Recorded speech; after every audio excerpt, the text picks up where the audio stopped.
light breaks the shadow of the weary heart. Truth cuts the dark like a flaming dart. Voices rising strong to lift the call. This is the time we give it all.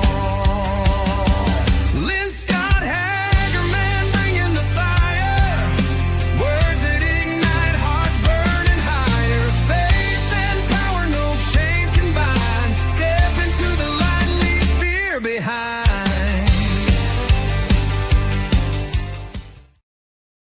Hello, everybody. Welcome back to the Lynne Scott Haggerman Podcast, where truth has no filter, freedom is our mission, and light exposes the darkness.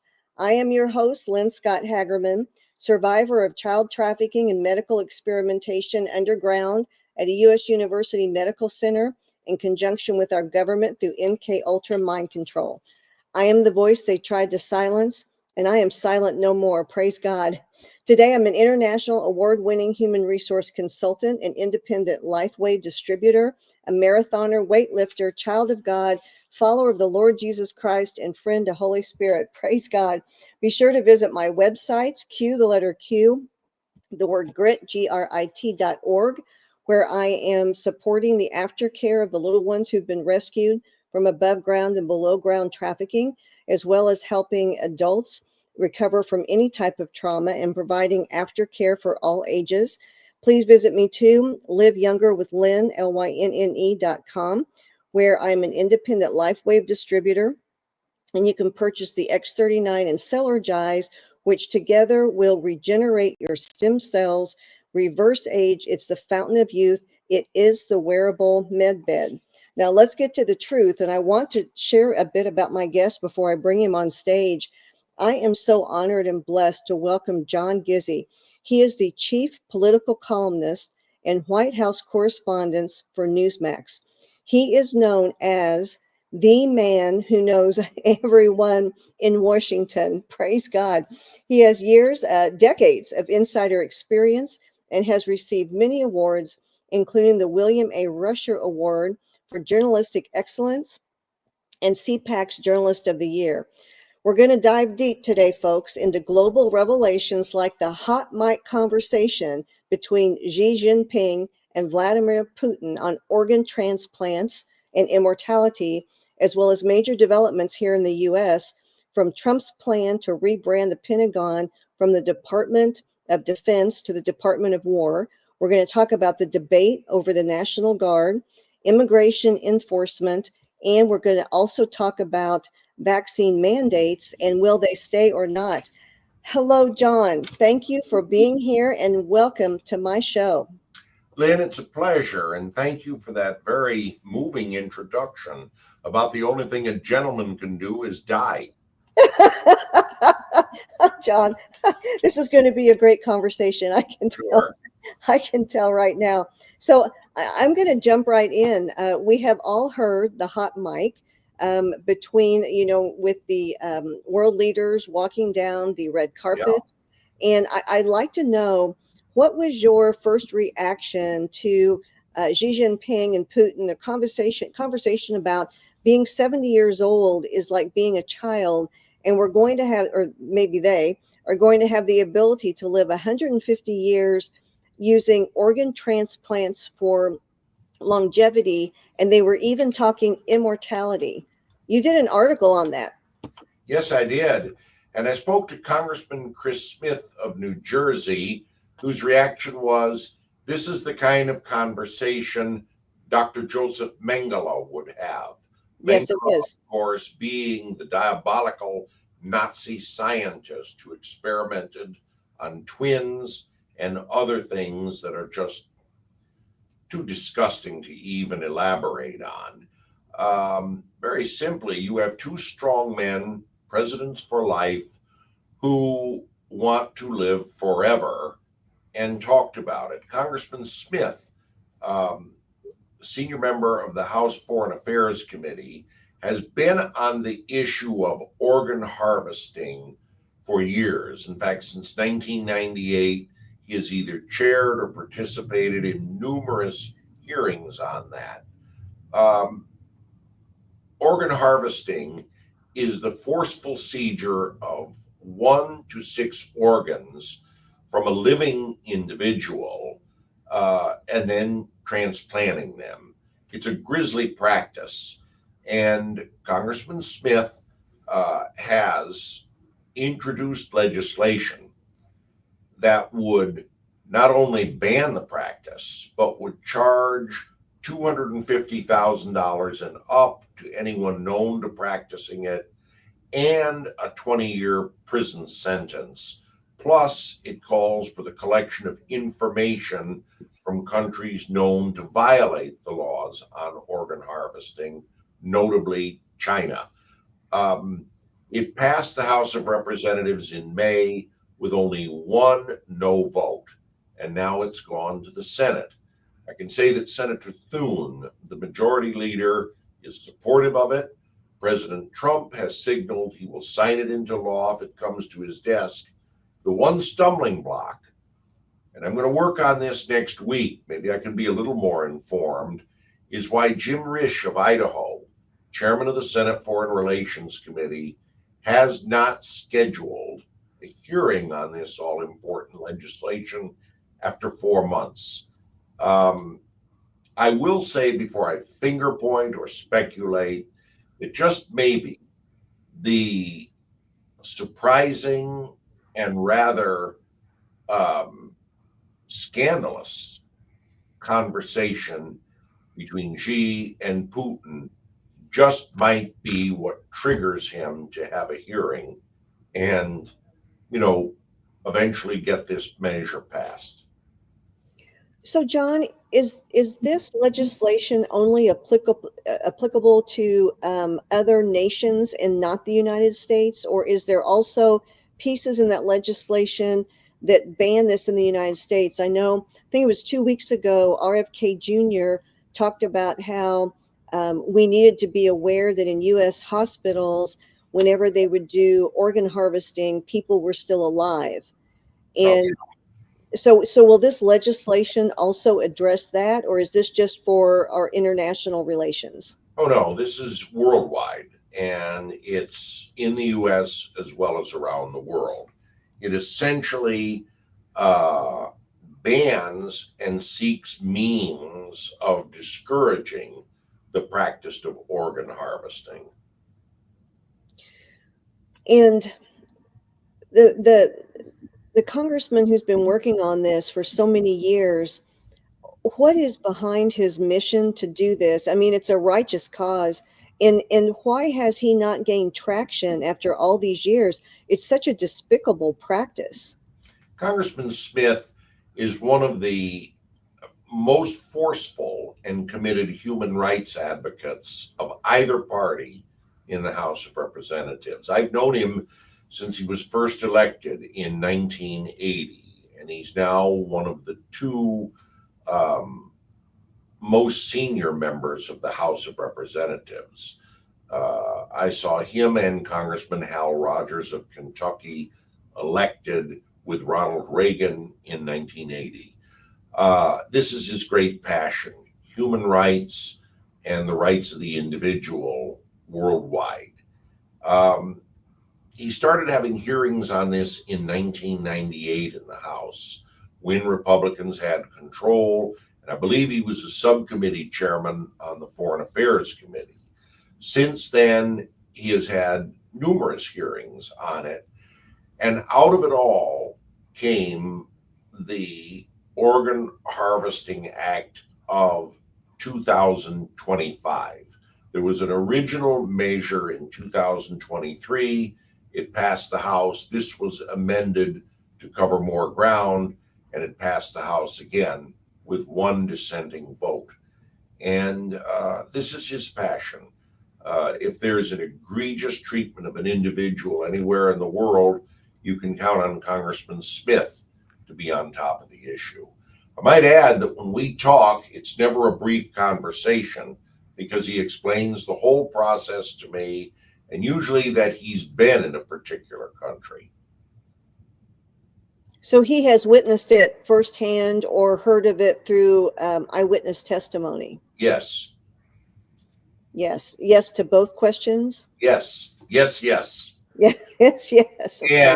And I have to say that the Epoch Times put him on page one. As you mentioned, I did a column on this, and I plan to try to reach the chairman of the Senate Foreign Relations Committee, James Risch of Idaho, next week, and just to ask him, when are you going to bring this up for hearings on the Senate side? That would be amazing. If you'll text me the response, I would love to know the answer to that question because this is near and dear to my heart. Um, do you know, or have you heard, have any of the world leaders already been participating themselves, reap the benefits of organ harvesting? Not that I know of. That is something that's private, and one would not wish to discuss this. You don't discuss your medical history. I don't. World leaders don't. And particularly when they come from a totalitarian country, information about the leaders is usually very, very filtered and private. So I certainly don't know if they have. Over the years, many prominent people have tried to extend their lives through unusual means. In the 1950s, there was always discussion of the transplanting of the glands of a monkey into a human being, and that would extend his or her life. And many prominent people at the time were rumored to have had the monkey gland operation. I don't know if any of them were ever proven. I know some people in the United States who had it. But this kind of information we won't find out until after they're dead and a former secretary or assistant writes a book on it. I have had people on my show before who have also been in China, and they have interviewed the prison guards, the prison wardens, Mhm. where the live organ harvesting is performed on those poor religious organizations in China, and it is an absolutely horrific process. I imagine that it is, because you're talking about taking the organs, a kidney or a lung, from a living person. I can't imagine what that would be like. And I have no idea about anyone who's actually received the organs of another person. But I have to say that this is once again the case of an individual having absolute power who thinks he can do anything to his subjects, his subordinates. And usually their stories do not have happy endings. And if you look at the end of totalitarians in the world, it rarely is very happy. From Hitler to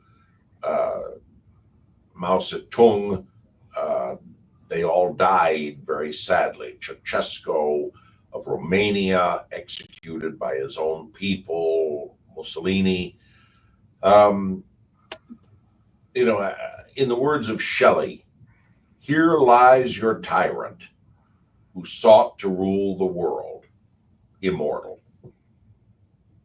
Excellent quote. And one final question on this topic before we go to the next one.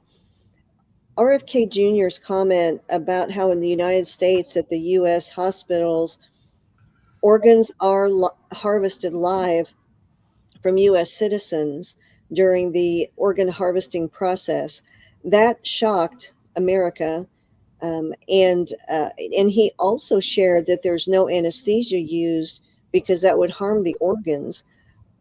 What do you think is going to happen in this arena? Do you think that that's going to be part of what's tied in with the legislation, and we might get some resolution with that too? I think so. And again, that's why the Senate hearings are so important. The effects of this and what it does to individuals certainly came out in the hearings at which Congressman Smith was a participant or a chairman. I would say that there'll be even more when Senate hearings come up. And I think the more people know about this, Lynn, the greater the chances are of its enactment and having a total ban on the practice. Amen. That is my prayer. So I want to go to the Department of War. Sure. President Trump is planning to rebrand the Department of Defense to the Department of War. And from your perspective, what is the significance of what he's doing? What is he up to? Well, to be honest, it's not an issue I've given a lot of thought to over the years. Pete Hegseth, before he became Secretary of Defense, mentioned in his book that it would certainly send shock and deterrence to other countries to know that we have a department and that its primary purpose is to make war when provoked. In other words, when you're talking about war and not about defending yourself, you mean business, or so Secretary Hegseth felt when he wrote his book. Now, there is a long history. When George Washington created the first cabinet departments upon becoming president, he created a Department of War with the intention that it would protect the shores and repel a future attack. To underscore his message, he called it the Department of War and appointed his right-hand man in the Continental Army, General Henry Knox, as America's first Secretary of War. And over the years, the Department of War oversaw victories in the United States. Edwin Stanton, a super lawyer of his time, was asked by Abraham Lincoln to be Secretary of War when the country had split apart. And he fortunately was able to mobilize and motivate American forces, and they saved the Republic. In World War I, Newton D. Baker, former mayor of Cleveland, Ohio, master politician, got the U.S. ready for the First World War, which was won in short order. William Howard Taft worked aside Teddy Roosevelt as his Secretary of War and became president. When World War II broke out, Franklin Roosevelt asked Henry Stimson, a Republican, one-time Secretary of State under Herbert Hoover, to come out of retirement and to mobilize America once again for the greatest conflict it would be in. Overall, as President Trump pointed out at the White House, when we had the Department of War, we never lost a war. Now, 1947, under the National Security Act, Army, formerly under the Department of War, the Department of the Navy, which was a cabinet-level office, department on the same level as the Department of War, were combined. And the Air Force had its own department created for the first time. And that became the combined American Defense Force. And then 2 years later, under an amendment, the name was changed from the Department of War to the Department of Defense. And as you certainly know, over the years, the Coast Guard has been added, most recently the U.S. Space Force, and the Department of Defense is the largest such department in the federal government. I know that there is disagreement about changing the name. Most Republican House members and senators support changing it back to the Department of War. I mentioned Congressman Smith earlier, and he said his brother was a Navy pilot. he's been on battleships and seen takeoffs of plane and watched the fighting men and women do humanitarian deeds like feed people and provide rescue missions for victims of hurricanes or floods or an earthquake. So he said the department does more than make war. On the other hand, I heard Newt Gingrich once say the primary purpose of the military is to kill the enemy and wage war. So one could go either way on that. I will say, from lawmakers I've talked to, not to mention President Trump's own base, that this is a popular move. My colleague James Rosen points out it'll probably cost $3 to $7 million to change the name on all of the signs at the Pentagon, as well as print new stationery and to send out forms that say Department of War rather than Defense. On the other hand, this always involves cost when you change the name, say, of a base or a memorial. And if you didn't do that, you'd never change the name of anything. Now, one postscript to this is that I am always uncomfortable with doing something by executive order, which President Trump did today, when it's been enacted by an act of Congress. And before the year is out, Congress has to pass the Defense Appropriations Act. And I would assume that this name change will be there. In other words, the order that the president signed today is just the beginning, a tease, so to speak. The legislation that he will hopefully sign by the end of the year will make it official. It'll be the Department of War. I have been watching social media feed all day regarding this topic, and I agree with you. We, the people across the United States, are very much overall for the change to the Department of War. Right. And I have been reading some interesting comments as to why from we, the people.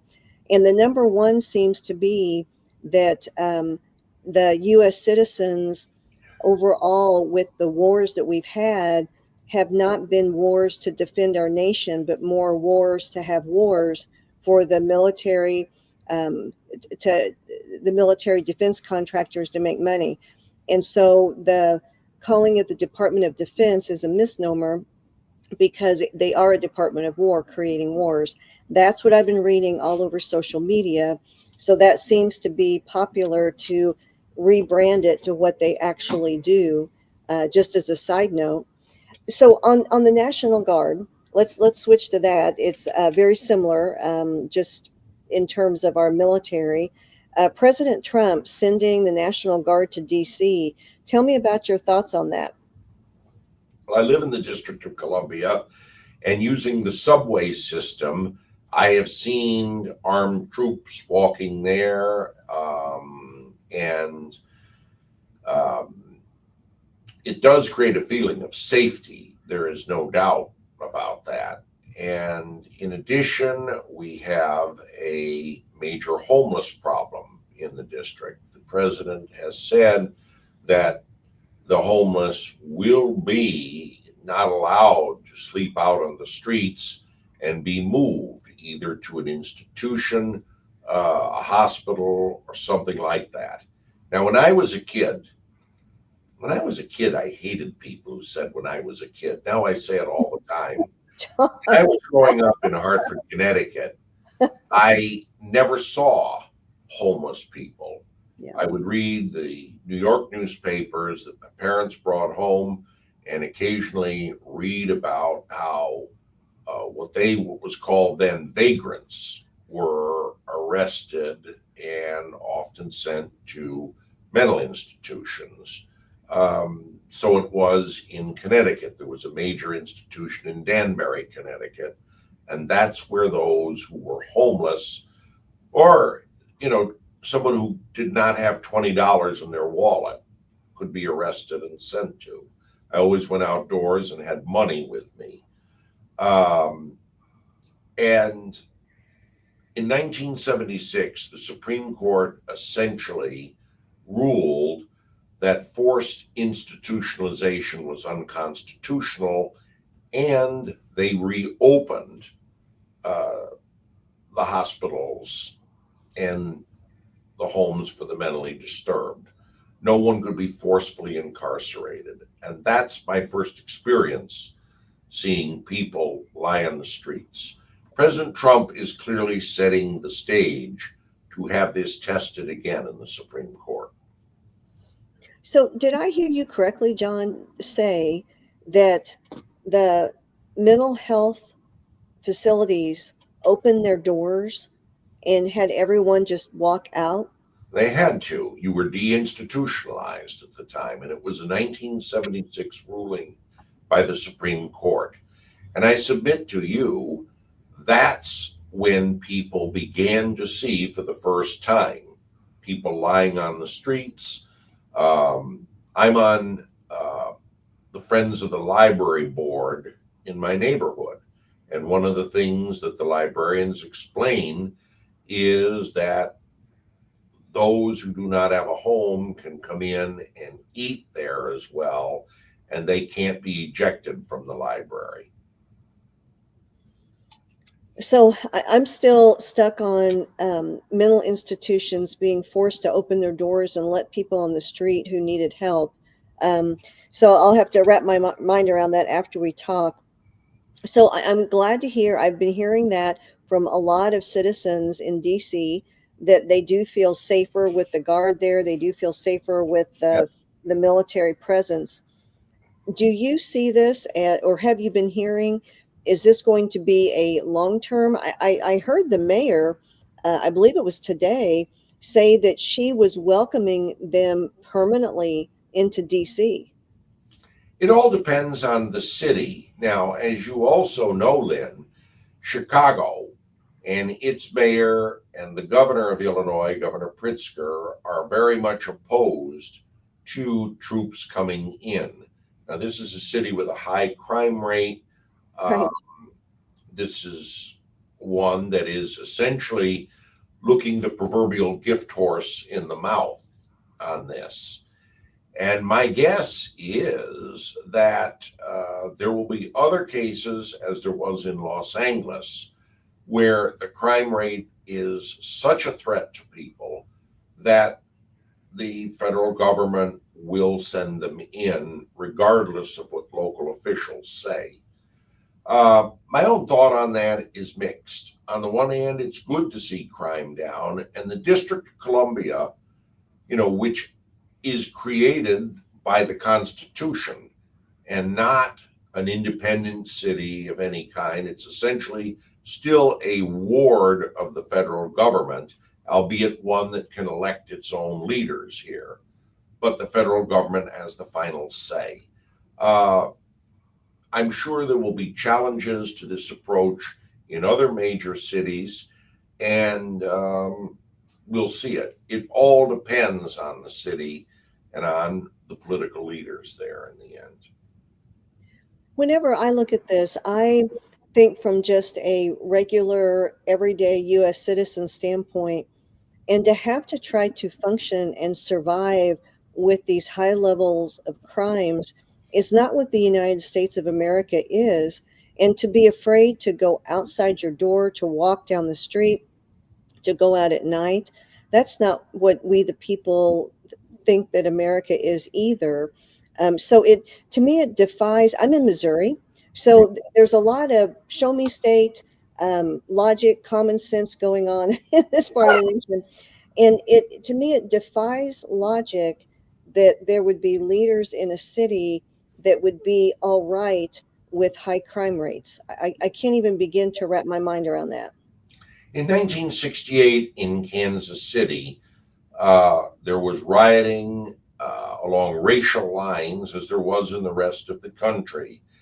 And the then police chief of Kansas City, Clarence Kelly, was able to deal with it without any intervention from anyone else. He went on, of course, to be director of the FBI under President Gerald Ford. Is it not every city is the same. And in some, the crime and the problem of homelessness have exceeded the bounds of local control. Another thing, cities don't have the money and resources that they did in the 1960s or 70s. The federal government is not there to bail them out anymore because we've got a federal deficit, worse problems. So in the end, it's the question, somebody has to do it. Hence the case for sending in troops or federalizing National Guard to go in and do the job. Do you see this happening, John? It looks like from everything I'm seeing from the clips from DC, from the various sources, and watching social media, that this is very likely imminent in the 19 states that President Trump has mentioned. What's your thoughts? Now, my thoughts are that I would like to take a deep look, a deep dive, as people say, into the politics of the states and the cities. He's getting a very frosty reception from the windy city of Chicago and the prairie state of Illinois. That might be a little different in, say, Texas or its major cities.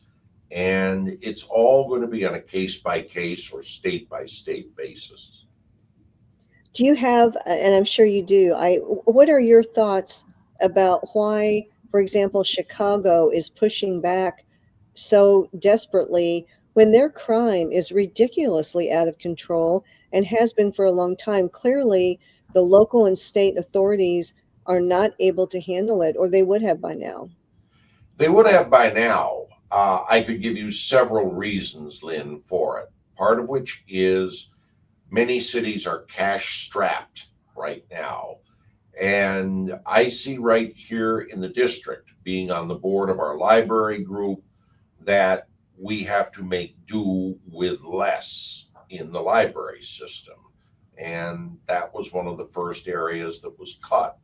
I'm sorry to say that in other places, law enforcement has been cut in terms of funding and what the cities have in terms of taxes. It's a function of the times that we were in right now. Cities spent frivolously on things when they were getting federal aid coming in years ago. Now they don't have it, but the programs still exist. And I think each of the major cities, including St. Louis or Kansas City, are going to have to take a deep look at their budgets and what they're spending. There's an old saying, everyone wants to go to heaven, nobody wants to die to get there. And I haven't heard that, but that's good. we're going to have to take a very good look at all of the programs in cities that are there and just see what they can do with and do without. 2 years ago, I went to Argentina and watched the inauguration of President Javier Milei, the first libertarian ever to become a chief of state anywhere in the world. And on his first day in office, he promptly let go 9,000 government employees, and he reduced the number of cabinet ministries from 18 to 11. Wow. Way to go. And it hurt. There was rioting. They had to use hoses to keep down people who'd lost their jobs and members of their family. But I interviewed two sisters. One was an orthodontist, and the other was an optometrist, young people with a particular worldview. And they said, things have got to get better, but they've got to get worse first. And that's what's happening in Argentina, and they understand it. Milei will have been in power 2 years this December, and he's making the hard decisions, and so far the people seem to support him. So I'm going to read this next question because it has to do with the judicial system, so I want to make sure I ask it properly. So a U.S. appeals court just blocked limits on Trump's use of troops in Los Angeles. How does this expand his presidential authority, or does it? Well, We have an appellate system in the United States, and I would just say, not knowing the nuances of this, Lynn, it will go all the way to the Supreme Court. And again, you could have a landmark decision on just what a president can or can't do in terms of deploying troops in the domestic United States. So I would say, as I do on many other things, let's see what the court does. Okay. And before we leave this topic, and I just have to say, John, your historical knowledge and your thoughts and recommendations, opinions on these topics, I find them phenomenal and insightful. And I'm just so grateful to have you on today because you're shedding light on topics that can be very murky for we the people. So God bless you. And before I finish this topic, do you have any other, you're welcome. Do you have any other thoughts on this particular topic before we go to immigration and enforcement? If we reach a point where cities are living within their means and they give support to the police, we won't have to have this kind of discussion, Lynn, and presidents will not have to send troops in. But this is a case of being between the proverbial rock and a hard place. When you cut the budgets of cities, do you cut the budgets for police departments? And do you reduce the number of police and increase the area in which they patrol? I don't know what the answer is on this, but I'm going to say the final answer will come from the cities themselves and the people who are their mayors and other city fathers and mothers. You know, and that leads me to one more question. Judge Janine, which I know she's now the U.S. Attorney for D.C. Yeah. But, you know, we all love her as Judge Janine Pirro. She is conducting and issuing subpoenas for the Metropolitan Police Department in D.C., doing an investigation. Do you have knowledge about what's happening there?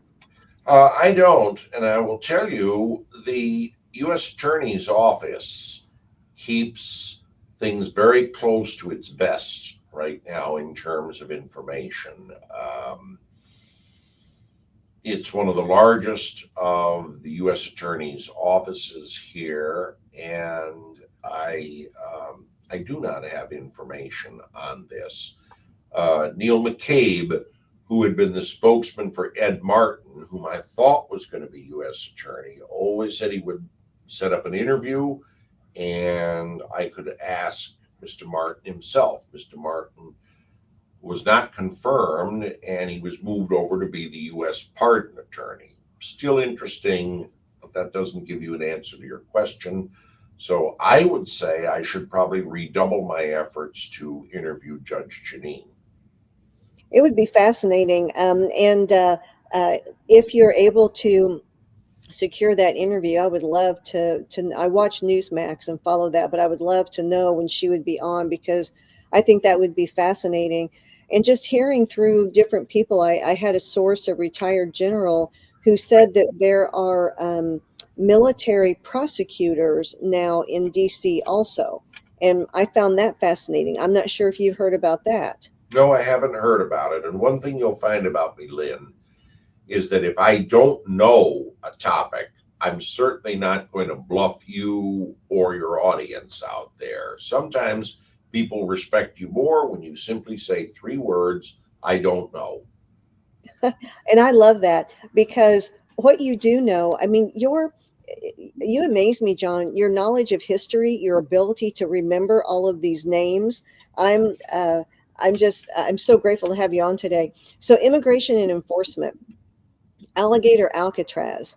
There was some scuttlebutt that they tried, I guess, to close the facility, and then the appeals court said proceed. So what is happening there? Well, once again, the administration is committed to keeping Alligator Alcatraz opened. The president visited there with Florida Governor DeSantis and expressed his support. He's repeated that several times since then. Once again, and I hate to repeat myself, but it will go to the Supreme Court, like a lot of other things that you brought up, and that will have the final say.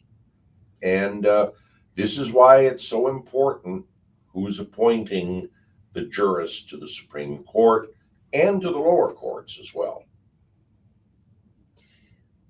With Alligator Alcatraz, what do at the federal level, what do the senators and congressmen think about that? What have you been hearing? Actually, it's not been a top topic of attention now. Certainly, the appropriations process, not to mention U.S. relations and its involvement with trying to solve the Russo-Ukraine war, are the topics most lawmakers talk about. But I would say clearly on the Republican side, the maintenance of Alligator Alcatraz is important, and you'll find most members are supportive of it. The president's visit underscored the priority he places on the institution. And as I said, many who find that those who are in the country illegally are going there become very supportive over that. Yes, yes. So this next question too, I want to read it because I want to make sure I say the name of our agency correct. The United States Citizenship and Immigration Services, they're adding armed agents. So tell me about your thoughts there. Certainly the president's point man on illegal immigration, Tom Homan, worked tirelessly to achieve the funding, which will come in the appropriations process, the funding for ICE agents, more people to enforce the borders, the border patrol. In other words, in that particular part of Homeland Security, securing the borders, the U.S. will have the most money invested in history at this point. It's already started in a good way. The Secretary of Homeland Security said last week that it's now been several months where there is zero entrance of people coming in the U.S. And many with cash incentive are self-deporting to go back. Now, again, when you talk about 11 million, and I'm sorry, folks, I do have some people who say I'm just parroting or repeating a government figure, and the number is probably larger. I don't know, but once you reach 11 million, that's a lot of people who are here illegally, many of whom have assimilated. One fellow had 3 sons in the Marine Corps already. So it's going to be downright impossible to find everyone who came into the U.S. illegally. But those who've come in recently, they're already in the process of self-deporting on their own. And the arrests and institutions like Alligator Alcatraz have discouraged people from trying to enter the U.S. illegally. Now, is this a long-term solution? No. America's always welcomed people as long as they obey the rules.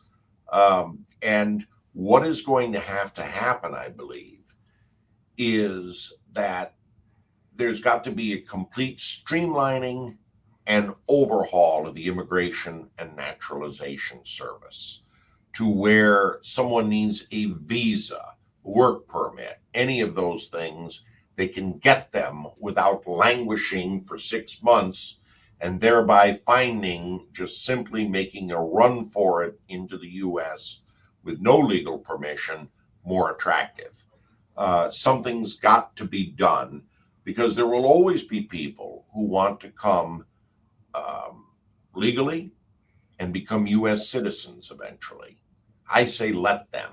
We've always reached out to those people. I'm the grandson of immigrants who came over on Ellis Island in New York. And the idea is don't make it so difficult so as they go the route of law breaking. So that people can come in the right way, because I know we do have laws and we are a nation of laws. And the laws, I'm sure, need to be streamlined as they do in every field. When Right. you talk about the self-deporting, what so there is a financial incentive given to illegal aliens to self-deport? Oh, yeah, they give them a cash benefit. If they'll come forward and leave the country, I think they'll get the figures $5,000 that I've heard to go back. Have you heard how many are taking advantage of this? The Department of Homeland Security said that 1 million so far have self-deported since January.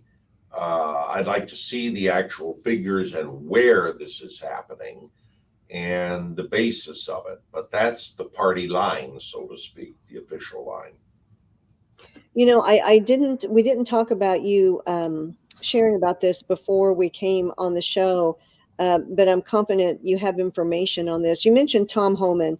Yeah. Every time I think of Tom Homan, because of my background, I think of the poor little ones that were trafficked across the border during the Biden administration. The official statistic, 330,000. I've talked to J.J. Carroll, who's a retired high-ranking Border Security Patrol commander, who said in his thorough investigation and documentary, he sees the number more at 900,000. Nonetheless, a lot of little ones. And Tom Homan, I know, has been in President Trump aggressively trying to find the children. And do you have some knowledge about what is happening there and how that's going? Lynn, I got to let you down on this. They play very close to their vest on certain things in Tom Homan's office. He's come on Newsmax television. I see him at the White House talking to reporters. He's very accessible, frankly. But on this particular topic, I think you're going to just have to wait till they have something to report. And I know that, I want to say maybe 3 or 4 weeks ago, both President Trump and Tom Homan were talking about 13,000 children that have been found. So it seems like a slow but sure process. But I do know from being involved in helping in that area, so much does have to be done extremely confidentially for the protection of the little ones. So that's understandable. Exactly. So let's flip to Florida.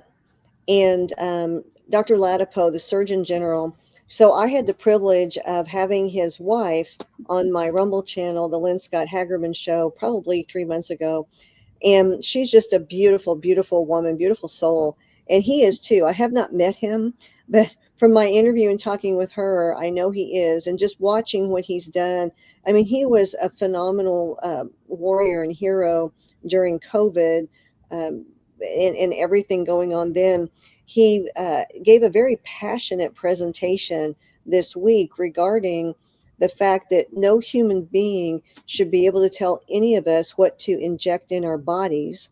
And now the state of Florida is banning all vaccines that are required vaccines for the children.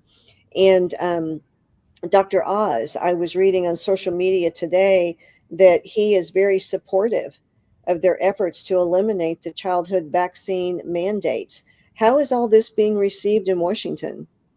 Well, once again, you have to realize that there is a medical lobby, and the same people who stood by the ousted head of the Center for Disease Control just last week Yes. are the same kind who would take the opposite viewpoint from what you described.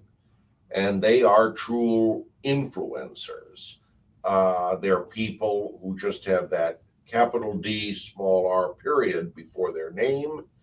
And right away, the mainstream media goes to them as a reliable source. So anything you described is going to have blowback from the medical community. And I would just simply say, watch when that happens.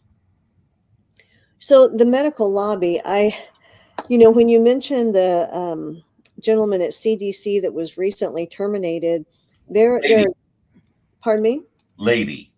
I'm sorry, yes. Perez. Yeah, I meant lady. There's been a lot of social media coverage on that too, but the medical lobby, it is strong to I want to say to a ridiculous level, but it's so serious that it's very frustrating for regular Americans as to why a medical lobby has so much power over our health care. Up until the enactment of Medicare, the medical lobby, particularly the American Medical Association, was seen as being a force against a government hand in medicine. It was always thought of this as a private area. They fought vigorously attempts to create national health insurance and Medicare at the beginning, and because they felt it would lead to state control of medicine. Well, it hasn't done that.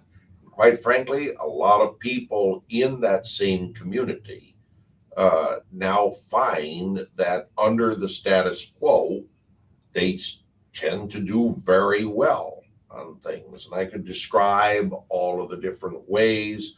Let's say they haven't suffered under the Medicare that they so feared, nor have they suffered under Medicare Part D, whose enactment I covered in 2003. Nor does Medicaid hurt them that much. Hurts a lot of other people, though, because many people who receive it are not the indigents, the poor, that the program was originally designed for. Both of those entitlements need a complete overhaul. But to go back directly to your question before I editorialize, I would simply say that the same people who warned against socialized medicine and state healthcare systems are the same way people who now find that they profit from it, and hence they will support those who support them in government.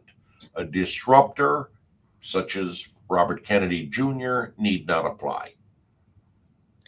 I was reading on social media an alarming statistic that with physicians and the vaccines, that they're incentivized to vaccinate all their patients with whatever vaccines are available.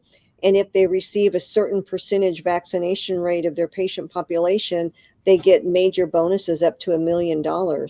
And that, to me, does not sound like the do no harm that we all thought people with the DR in front of them and the white coats would do. But of course, we all went through COVID and started learning information also. I know just from social media, the regular everyday American is applauding Dr. Ladapo and Governor DeSantis for the steps that they're taking, because we're all, and I've been watching RFK Jr. testify in Congress this week, and we are learning some amazing facts and statistics from him about what has been happening to the nation and our children, especially. My ears were really attentive to the harm that's being done to the little ones. Mm-hmm. I think this is it. Robert F. Kennedy Jr. is a lightning rod. He was barely confirmed. Had Republicans won 2 less Senate seats and had a simple majority, he would not have made it, frankly. And he is always going to be under fire completely. He handled himself quite well in those hearings with a decidedly hostile audience, notably Elizabeth Warren, and I could name a few others, but I'm sure that many saw them on television. Just remember, like Pete Hegseth and some other cabinet members, Robert Kennedy is a disruptor. He's there to take on the status quo. Status quo, that's Latin for the mess we're in. And by the way, in keeping with my policy of never plagiarizing and attributing quotes to people, that came from Ronald Reagan, actually. So Okay. I have to Well, give that's a good credit one. where it's due. And hence he becomes a target all the time. Now, am I a Kennedy acolyte? Hardly. I think some of the things he said about vaccines and his criticisms of some of the policies during COVID of the government were unjustified. They certainly are subject to scrutiny at this point. But that said, he wrote a book all about why Dr. Fauci was bad. And he brought out many things that we now know are fact about the mishandling of COVID by government. But I also say there's a lot of blame to go around in both sides. So we have about 4 or 5 minutes left, John. What would you share? We talked about a lot of things today. What would you like to leave the audience with? Or is there another topic that we should chat about briefly that you believe people should be aware of that's a current event? I'd have to say that we live in a world where we have a lot of enemies out there. It is not a perfect world. When the Cold War ended and the old Soviet Union collapsed, James Woolsey, who was President Clinton's CIA director, said, "We've slain the dragon, but there's many snakes out in the woods." And that is the case. There are numerous countries, call them an axis of evil, call them gangster regimes, but their common denominator is a hatred of all things American.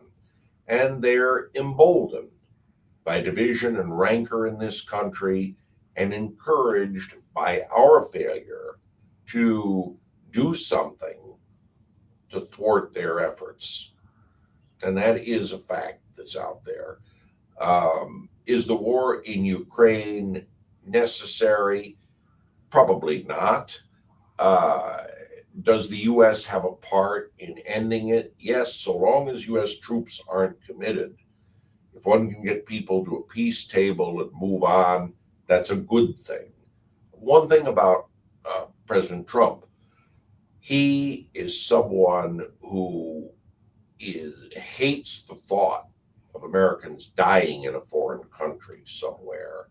And I think he's going to be very careful about the commitments he makes and just where he would deploy U.S. troops. That's something to be positive about. But he's also someone who sees wrong going on, be it disputes between India and Pakistan or between Armenia and Azerbaijan, and he offers a solution. It's a little different from past presidents. How many presidents do you know spoke of negotiation, but never used the word deal? He uses it all the time now. And it's a different approach, but it works in some places. My message is simply this. We live in a world that is smaller than it was when I was growing up. Places that seem far away that I'd never visit, you can visit them online and know all about them if you choose to enmesh the information with yourself. And I think this is something important because it's a very unfriendly world out there. And with a lot of people that don't like the U.S. that we know, and some that may come up in the end that we don't know. And that's something all Americans should be wary of. So we're going to take a 1-minute break and be back for some final comments. So hold on, folks. A life empowered is closer than you think. We're all looking for a better way. reimagine what's next with a new sense of exuberance. Why not power on like you mean it? Or power off blissfully? A better sleep is a better awake. You've never moved like this before. With the energy nature intended. Imagine reprogramming the way you look at the speed of science, at longevity, at exhilaration. It's next level rejuvenation. Take control of your well-being from the inside out and outside in. The light within is ready to ignite. Be the light. LifeWave.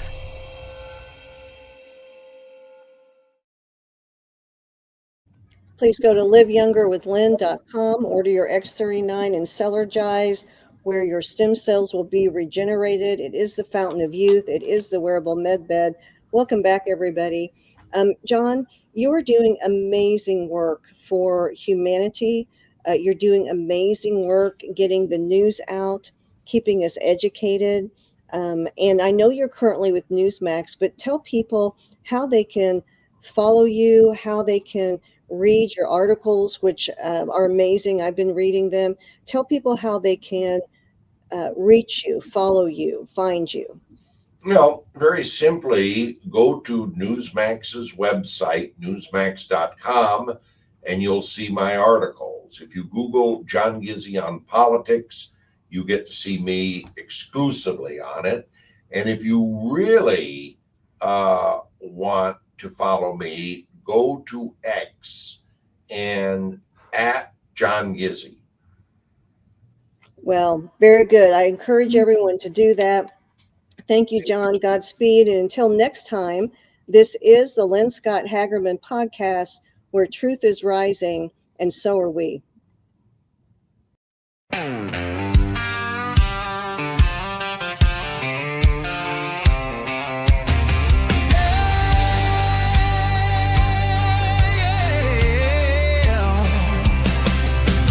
Light breaks the shadow of the weary heart. Truth cuts the dark like a flaming dart. Voices rising strong to lift the call.